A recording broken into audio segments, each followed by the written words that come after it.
Thank you, Dr. Nordin, my friend and longtime friends all over Asia, as we have been working together and to set our message for the future leaders in science community. Science is a apolitical, borderless entity, and we are more responsible for the future of this planet Earth. I'd like to discuss with you. I chose the title of Uncertain Times, and also Imprinted Things and Changing Principles, core Vadis. And I chose this thing because I think things seem to be getting worse, very unstable. I'm impressed by a word, incunabula. Incunabula is a word, Latin word, which means printed books in Europe since the time of mid-15th century. First printed papers by Gutenberg through year 1501. There are about 3 to 40,000 printed books in that category exist in the world, and I think I'm impressed by this Latin word, why they created such Latin words. Now, printed books, during that time Europe was dark ages governed by the church, and church has a teaching of Bible. They copied it, but Gutenberg wanted to convey the message of Bible to the great outside of the church. Of course, only a few people can read such a sort of Latin thing. So first printed Bible was only 39 lines. But eventually, the Bible, teaching of Bible, started to disseminate to the outside of the church. What happens? When they read, this is a human nature, they ask question, what is the truth? And why these people have such a power over us? And despite Gutenberg's intention of disseminate to the teaching of the Bible to the greater public, but the consequence, 100 years later, was religious revolution. And this printed technology is a powerful tool to disseminate information and knowledge, and then this helps greatly the Renaissance, the dawn of new science, which we enjoy now. Now things start happen different ways. Just you know that. You know this inconvenient truth. You know this, these are the facts of life. You know these things, you have a lot of enjoyment of utilizing some of this tech geek. And Wiki is a sort of replacing British Encyclopedia Britannica. And now this shows you when the globalization, income disparity is growing and growing despite something is not happening correctly. For example, in the United States at the moment is the most wealthiest country in the nation. Annual income of top 1% people capture about 20% of entire income. And if it's come to wealth of the United States, top 1% capture 50% of wealth. Is that fair? That is the question. In this global world, perhaps top 1% of income, top 1% of wealth be captured by 1 or 2% of people in the world. That is a problem. But not only the problem, that creates a lot of frustration by many people who begin to realize it's such an unfair world affairs. This is triggered in December of year 2010 in Tunisia. I was there 1 week before this started. But that then spread out to Egypt, and February 11th of year 2011, President Mubarak fled Egypt. That is the beginning of major disaster. And spread out to Libya, and you know what happened in the very unstable northern part of Africa, spreading out to Middle East. And now it's Syria. and spreading out farther. And these are man-made kind of revolution, but natural disaster too. Natural disasters you see in high-end typhoon, Sandy's, and rainfalls, and this magnitude of natural disaster more frequent over the last 10 years, and each become much of a bigger scale in our history. These are only 3 years ago, March 11th of year 2011, only a few months after this Arab Spring.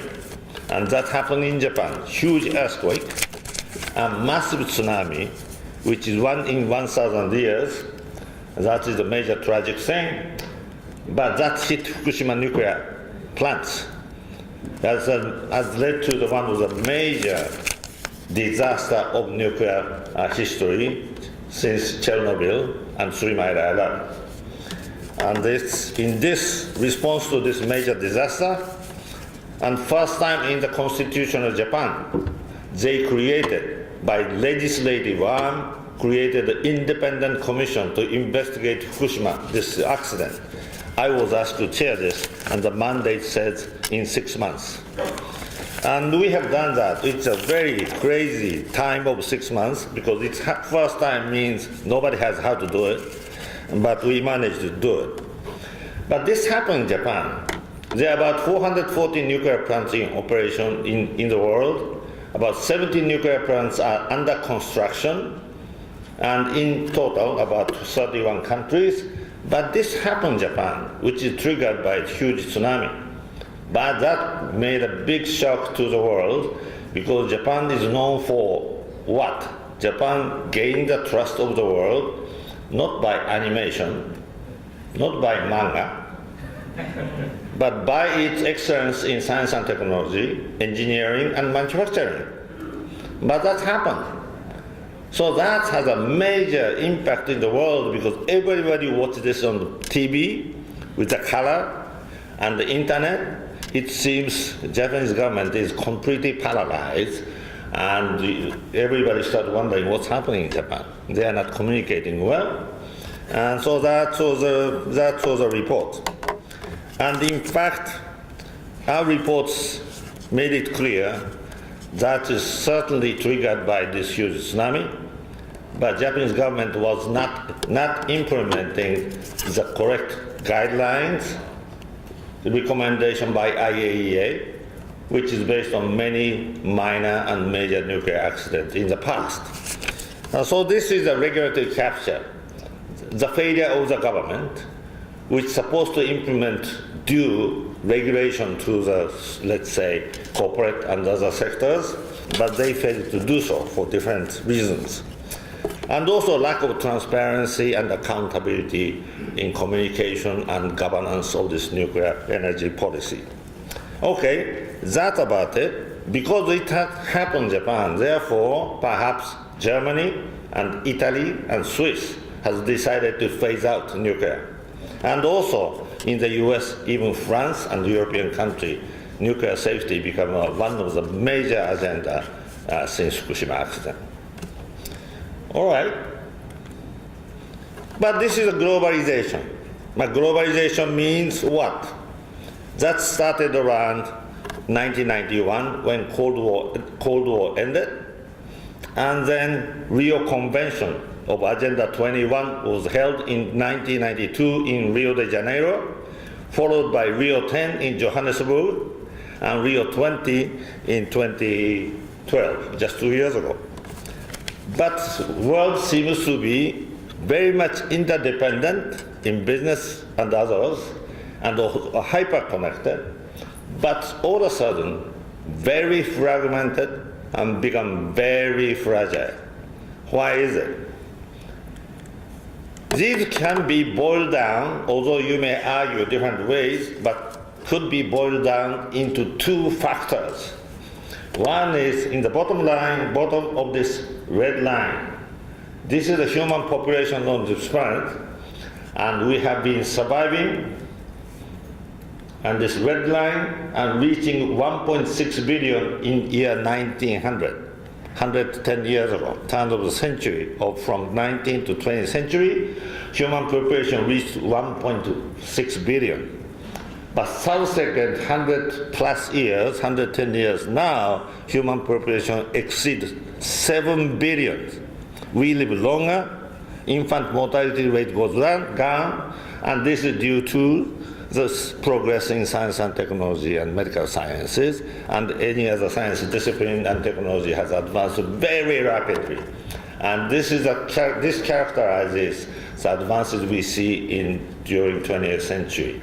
And in fact, Nobel Prize started in 1901, first year of 20th century. If you see who are the recipients of these Nobel Prizes, you could see what was a major breakthrough have been done during that time.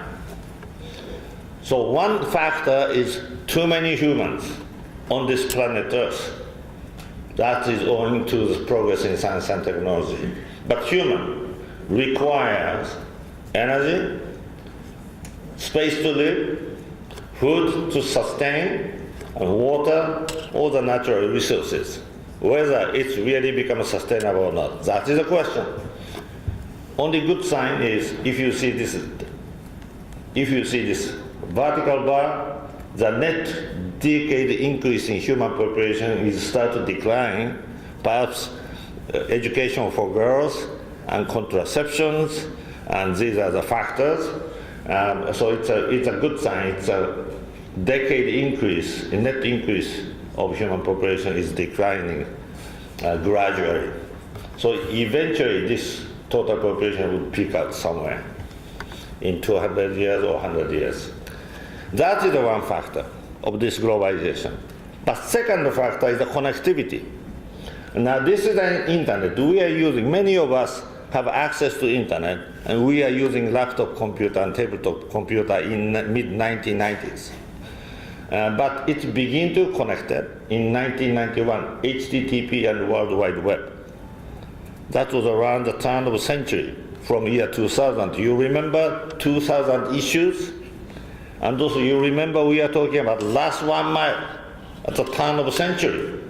But now we are using Wi-Fi, wireless, and you are using much smaller gadget. And everyone has 1 or 2 laptops here too. So this is a technology advance, wireless, mobile, very light, and touch panel. And so internet started connecting very rapidly with HTTP and www, which was introduced to the marketplace, but without patent in year 2001. 1991, excuse me, the same year as Cold War ended. Soviet Union disappeared.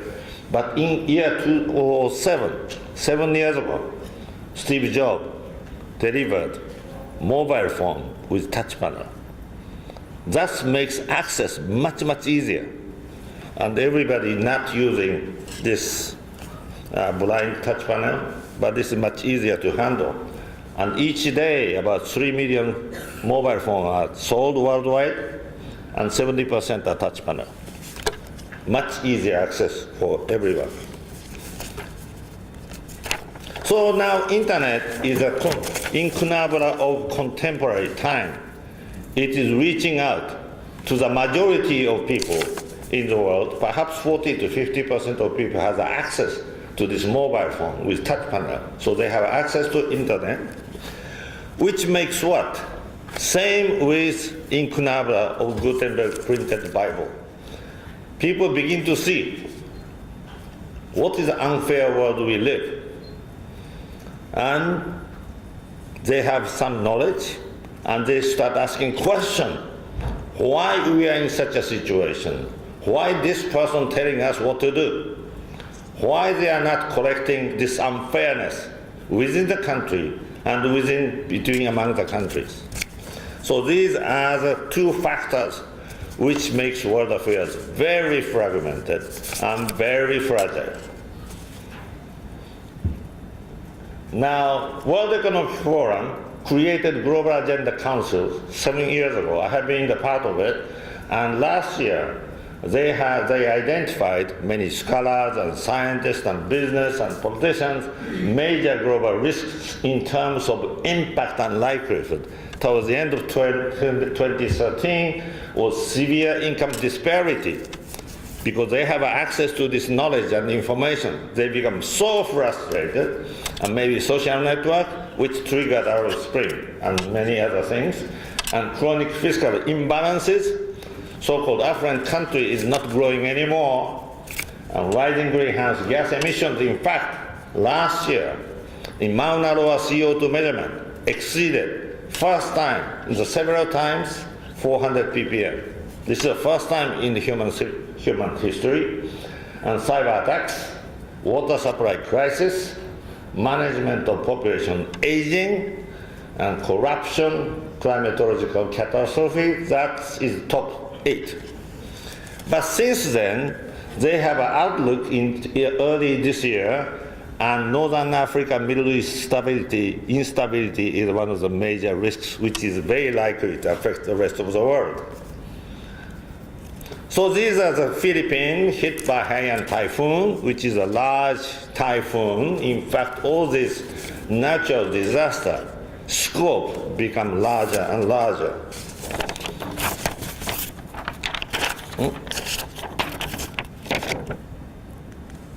Continue to happen more recently in Crimea, territorial dispute, and that happens.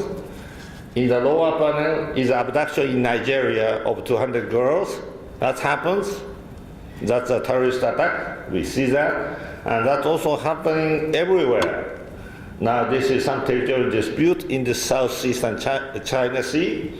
And also just this week, this ISIS, Islamic State of Iraq and Syria, and they are sort of now invading and sort of dominating towards Baghdad, which makes world affairs very, very unstable.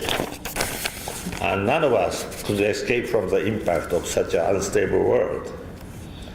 And in fact, many children under that kind of environment may not have access and opportunity to have a reasonable education, even primary education, that to be nurtured as a victim of this lack of poverty and other factors, and then become the real weapon of mass destruction. Because they could be sent somewhere with 1 pound of plastic bomb, and they are ready to die. And they are the real victim of this global world.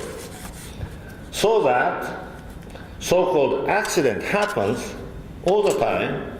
If you know any accident which never happened in the history of humans, let me know. Accident, even you don't want to see, that will happen.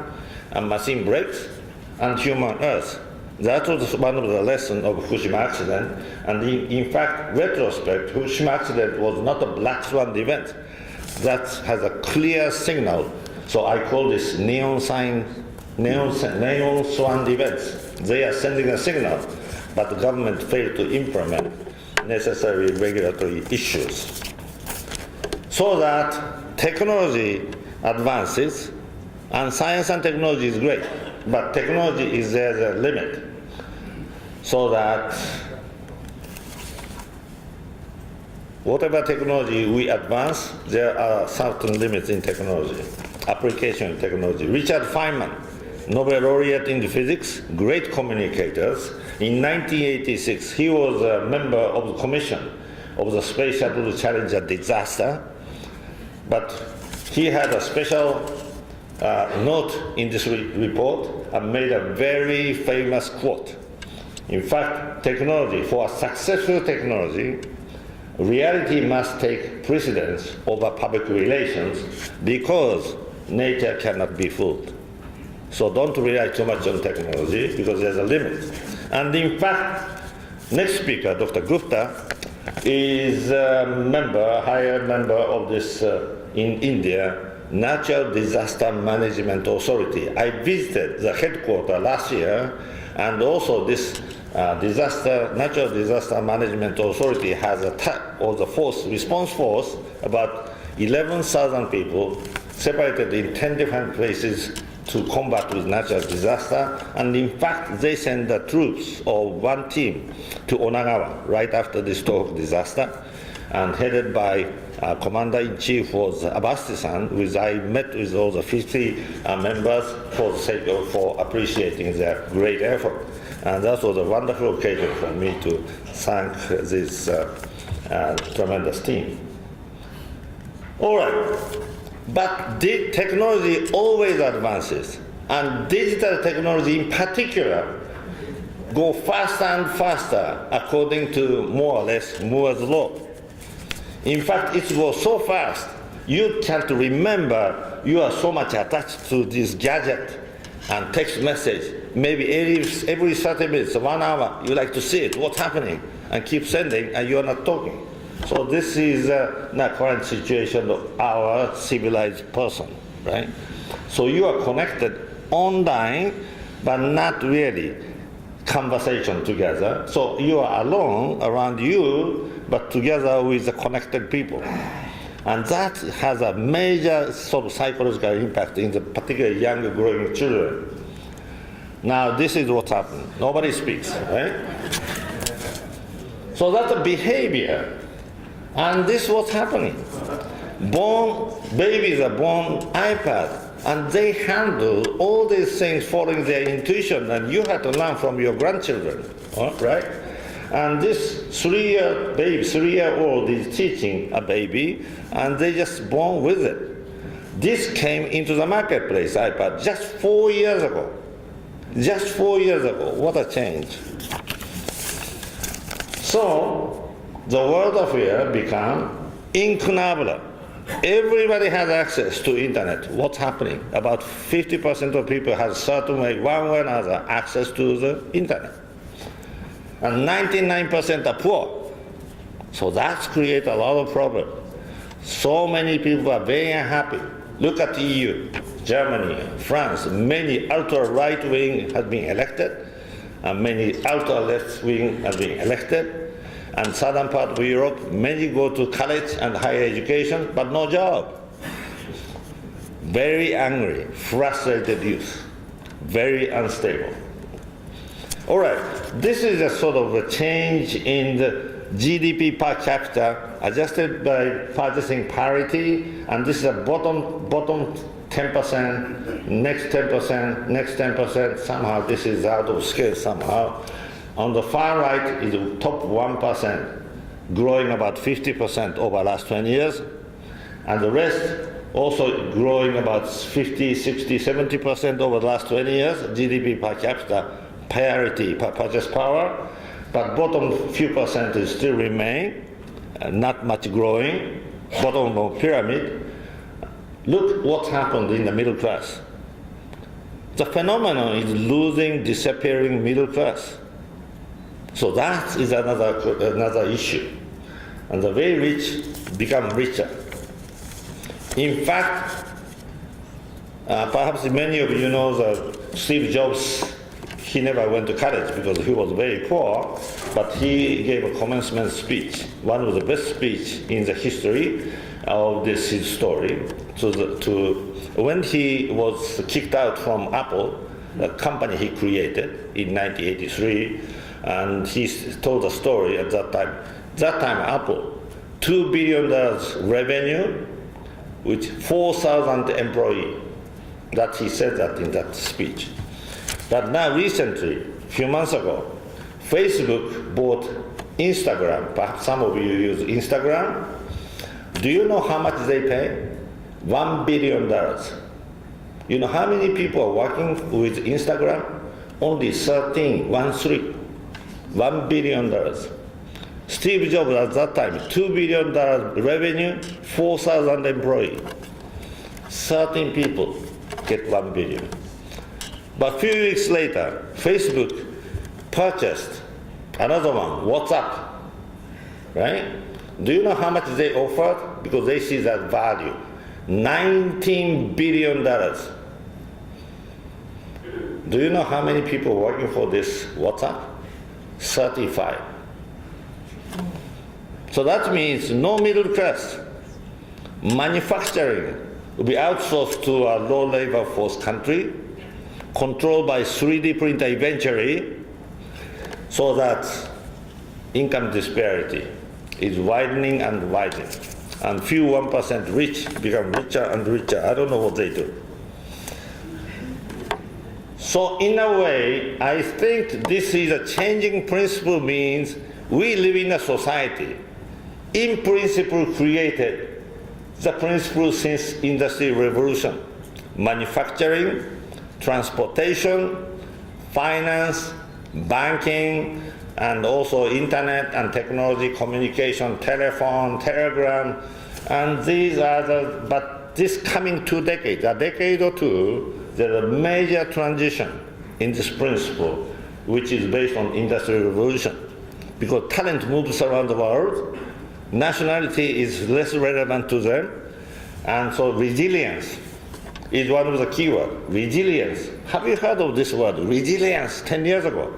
Nobody heard of it.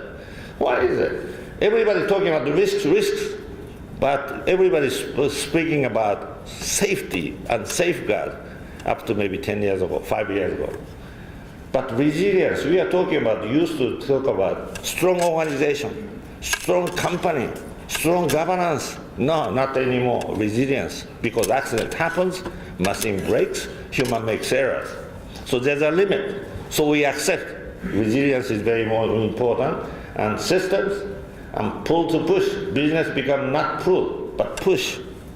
I'm not so sure how much you get this sense of push, but that is the reality of business. Because mass production just deliver with a certain place, it's not what people need for everyday life. Compliance is one of the major issues, but not anymore. Those who change the business or change the world, change the science frontier, is those who, out of box, entrepreneurs and crazy people, they change the world. So learning, MOOCs, all the connected internet, online education not become an education teaching teachers, no, but learning, sharing a learning experience with you and student. So these are change, many change in the world paradigm. So in essence, because of data technology, knowledge becomes a digitalizable commodity. So when you have a question, you Google it, right? And you have a wiki most of the time. But wisdom, you have to go through it, and you have to earn it. You have to make a decision, and you fail, and you learn. Everything is digitalizable, is knowledge. And you think you are a very smart man because you get more knowledge because of access and digital knowledge. But question is, have we become wiser? If we see all the political issues, we are not so sure about it. All right.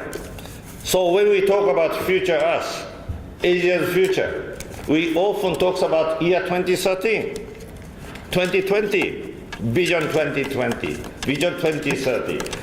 But to talk about 16 years from now, for example, let's go look back 16 years earlier, 1998.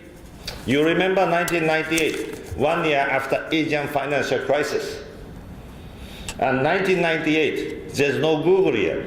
They just created 2 men, just started working on this Google thing, and 1998, they get out of Stanford lab and have a small office outside of campus. So that's 1998. But now everybody uses everyday Google, right?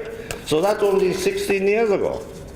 So that means from 16 years ago, 16 years later, digital technology, nanotechnology, and computer science, all the things, will be much, much faster. And biotechnology is the same. So that what is coming in future us is a very difficult question. So eventually singularity will come by perhaps year 2030, 2040. I guess our decision will be guided by computer. Like Watson, you ask questions, they give you answer, what to do. And in fact, professional chess player cannot beat computer program. And Japanese shogi, it's a bit more complicated, but last year, 4 different programs, 4 professional shogi player challenged, only 1 win, 3 lost. And eventually, I think human would lose to the computers. So that is singularity is coming. According to Ray Kurzweil, with the advances in nanomaterial and biological science and also computer science, all the things we had to learn through college, textbook, all the books, will be in the one small chip. So you put in the brain. So everybody has the same knowledge. Do you think you have become completely uniform? No, real experience makes you different. So that is the wisdom. So you are the sort of collective, very wise people in the world, right? Among your society, you are very respected because you are a very wise man. But only no exception thing is you're going to die, right? That means your wisdom will be lost. Next generation always challenge and make some errors, and the singularity is coming. I'm not so sure what kind of world we're going to face. So this is the monk. Nobody knows what happened. Scream. So these are the message, uncertain times, where we are going. This is a major transition from the paradigm we used to get used to do and used to live over the last 200 to 300 years, but the world is changing very rapidly, which is very unpredictable, fragmented, and very fragile. So as a science community, what we can contribute for your country, not necessarily country, but for the region, for the people at large. Thank you very much.